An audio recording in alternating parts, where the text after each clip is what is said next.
What's happening, guys? My name is Adam, aka Speedy Spectrum, and welcome back to Let's Play and Dub The Legend of Zelda Link's Awakening for the Nintendo Switch. In the last episode, we learned that crime really doesn't pay, and it's a lesson we learned the hard way. Oh, we also collected some secret seashells and pieces of heart as well. In this episode, we're going to focus on something rather special. I don't want to reveal too much about it. First, I'm going to talk to Marin, because I just want to confirm my name is not Thief. It is still Link. Once again, if you steal something from the shop, your name will be Thief for the remainder of the game. And that's not how the dialogue was recorded, so I can't really do that. Also, I'm the main protagonist. I play legit. We have a new enemy here, Winged Octoroks. If you try and slash at them up close, they will fly out of the way and then shoot a rock at you. They're pretty simple, though. I also want to walk up and activate this doohickey. This is a warp portal. We can't do anything with it for now. We will once we find another warp portal. Warp portals, as their name implies, warp you around the island, making navigation much easier and quicker. Watch out for the zombie. Oh! Zombie! Die! Or undead. Die! Ugh. I hate zombies. Now, where was I? Oh yes, we're going to travel north of the witch's hut, where we encounter a small house. And inside is a rather special character. So let's talk to her. Hi there, big guy. I'm Crazy Tracy, and I've got a little secret for sale that will pump you up. How about it? 42 rupees for my little secret. All right, come here and I'll rub it on you. There, I've applied my own secret medicine. It will take effect when you lose all heart. Drop by again, big guy. Here's some bonus treatments. Behold, your hearts are full.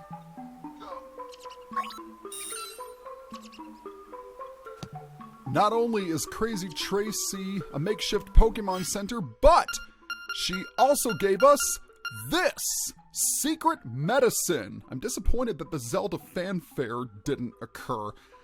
Nevertheless, it is very useful. It acts just like a fairy in all of the other Zelda games. If you lose all of your hearts, the medicine will revive you. Very, very nice.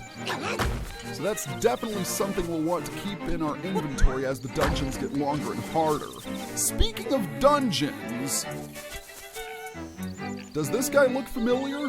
Well, he should if you've played any other Zelda games. It's Dampé. Hey, you made it out here. That speaks well of you. Maybe you can help me out with a little job.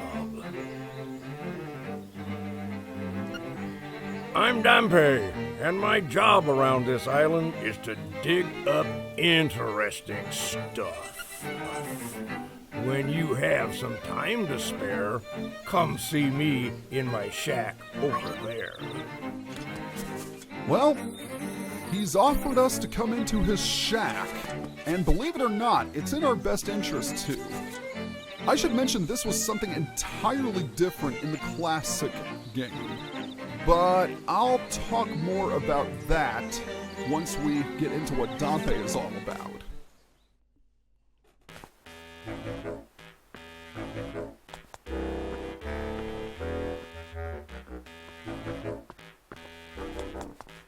So this is Dampé's shack.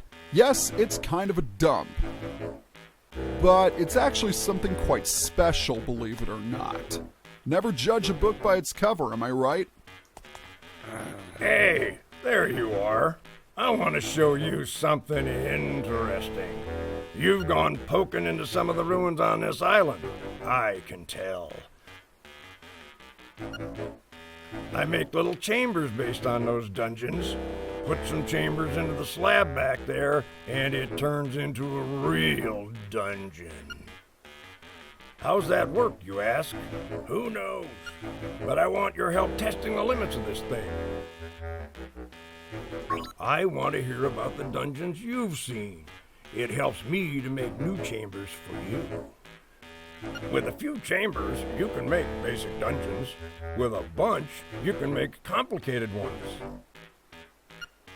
See if you can use what you got to finish the challenges I give you. Though you're not done once you finish arranging a dungeon, you've got to adventure through it too. I'm no designer though, and I'm no adventurer either. That's all up to you. I'll make the risk worth it. Impress me and there's treasure in it for you. You look like you've been through a lot. Sit down and tell me about it.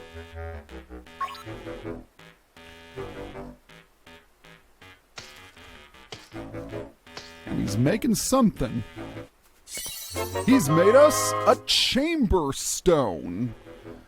Chamber stones can be slotted into the dungeons to see what's inside, but I'll explain more about that momentarily. For now, let's go ahead and start arranging dungeons. You see, Dampé is in charge of the chamber dungeon, which is a new feature that was added to the remake of Link's Awakening. Essentially, the chamber dungeon allows you to create your own Zelda dungeons. And yes, there are tutorials appearing, but I think I can explain it a bit quicker. And I've got a major sneeze coming on at the worst possible moment. Yeah, nothing like a little sinus infection to keep the project going. Now, where was I? Oh yes, the chamber dungeon. Using the chamber stones, you will need to take various dungeon rooms and arrange them in a dungeon map format. Each dungeon will require an entrance and a dungeon boss. Furthermore, each dungeon will also require at least one chest that contains the nightmare key. And just so you know, the nightmare key is always inside the last chest you open in the dungeon. So it's pretty easy for the most part. Some of the quests that you will get in the chamber dungeon will have restrictions, such as requiring there to be enough treasure chests to account for the locked doors. And all we really need to do is grab that last dungeon piece and place it in. Now, when the dungeon lights up, that means you are ready to trek through it. Because as Dampé said, it's not enough that you arrange the dungeons, you also have to go through them. Your main goal is to get through the dungeon and defeat the nightmare. And as you clear more dungeons, more rooms will be available to you. You will also obtain more rooms if you purchase chamber stones, but I really wouldn't recommend doing this overall because chamber stones are rather expensive. And I'm not going to go out of my way to grab every single one. More chambers will be released as you travel through more dungeons in the game. So periodically, I'll have to come back to Dampé over and over again because he does give out pieces of heart and secret seashells. So if you're going for a 100% run like I am, it's very much in your best interest to build dungeons and adventure through them. However, it should be noted that the chamber dungeon is 100% optional. You can go through this entire game without talking to Dampé. But I like my pieces of heart and seashells, so I'm going to do it. It should be noted that any extra treasure chests you put in the dungeon will contain rupees. And this brings up another point. This is a really good way of farming rupees if you're trying to purchase an expensive item from the shop, so you don't have to rely on thievery as much as you think. In fact, you're perfectly capable of going through the game without stealing anything at all, and technically that's what I'm doing, but you don't have to follow me. You can do what you want. I'm sure there are some bandits watching this video as we speak. Well, this is going to be the last chest, and obviously it will contain the nightmare key. There we go. The dungeons don't have to be very big. In fact, they can be really small. It doesn't matter how big or small they are unless the restrictions say otherwise. Hello again, Moldorm.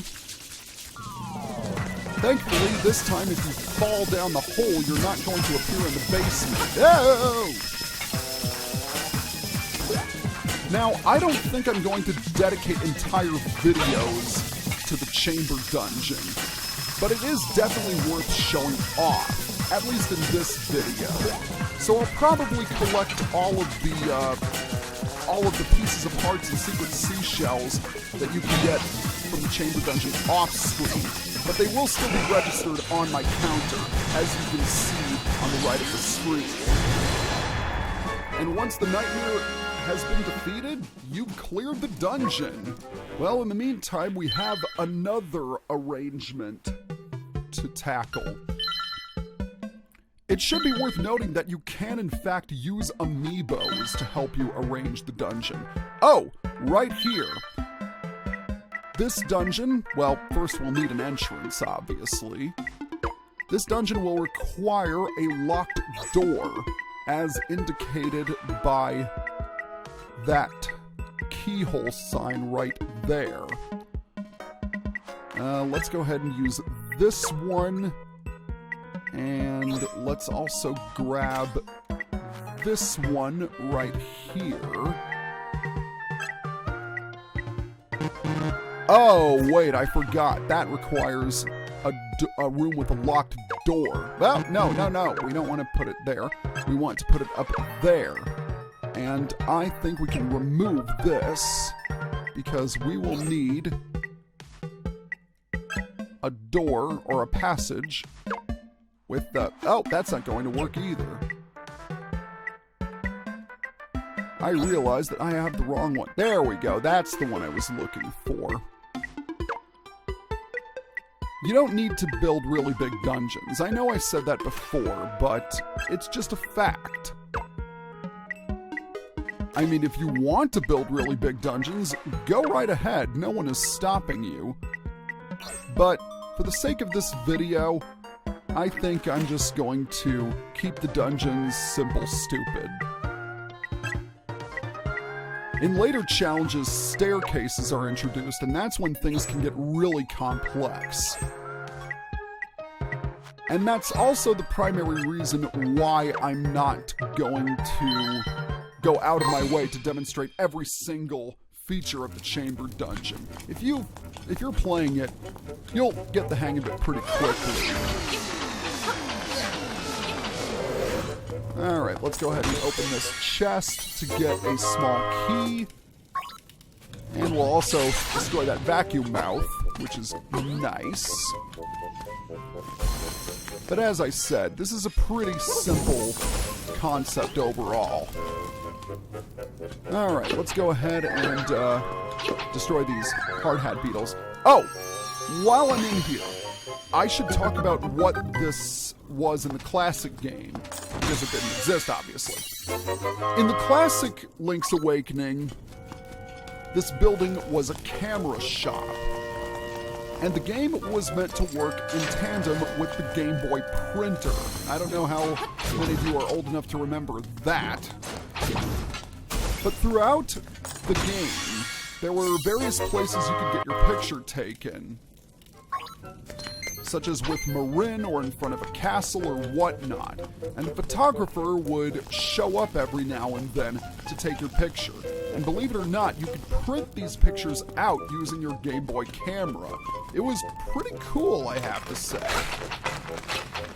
But yeah, the Game Boy printer was fairly expensive, and there weren't that many games that worked with it. It wasn't one of Nintendo's better gaming peripherals. is, let's be honest. Not as disastrous as the e-reader, though. Because, yeah, you could go on for hours about the e-reader and how successful it was. Hint, it wasn't very successful. Let's just go through the boss door. But still, it was a pretty cool revelation that you could get your photos printed directly from your Game Boy. And hello, Mr. Genie. I don't really need to talk about you again. In fact, I probably could have taken on Moldorm instead. But, you know, variety is the spice of life and all that jazz. Speaking of which, I am gonna hold off on making videos for now because as of the date I am recording this, I'm gonna be flying out of town for a conference. So, I'll have to hold off on Link's Awakening until then. But it's good because I'm gonna have a great time and I'm gonna meet some of my friends who I've never met in person. And that's pretty awesome if I do say so myself. Oh, run away, run away. So I think this is the third time I've thrown the bottle, if memory serves. Yes, it is. And once again, when the genie is exposed, you have to hit him with your sword. There's an interesting video that I saw about the remake of Link's Awakening.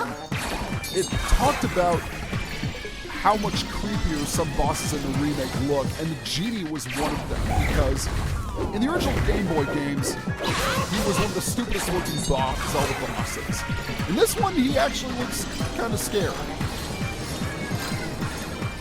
So all I really need to do is dodge the fireball, and once again... Oh wow, you're not out of health. Okay, you have a lot more health than I thought you did. Which is ironic because in our first battle, I just took out no time at all, and that is it! Alright. The other dungeon has been taken care of, and I'm up to 18 minutes. So I think I am going to stop here for now. And he gives us yet another chamber stone. We'll have to wait a bit before he gives us the pieces of heart and the other goodies. And I'm going to end the video momentarily, but before I do, I want to pick this boulder up, revealing a warp portal. And check it out. With this warp portal, we can warp back to Ukuku Prairie just like that. And I think now is a good time to end this video. So, next time on Let's Play and Dub Legend of Zelda Link's Awakening, we're going to progress further and see if we can find clues about the third dungeon. See you guys next time.